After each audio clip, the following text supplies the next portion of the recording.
Magnitude 4.6 earthquake, depth 10 kilometers, strikes Iceland region on the 14th of May, 2025. Earthquake subject to change.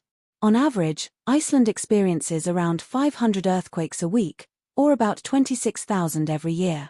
Iceland is typically divided into 7 different geographical regions.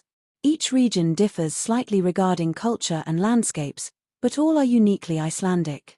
The regions are South Iceland, East Iceland, North Iceland, the Westfjords, West Iceland, Reykjanes, and Reykjavik capital area.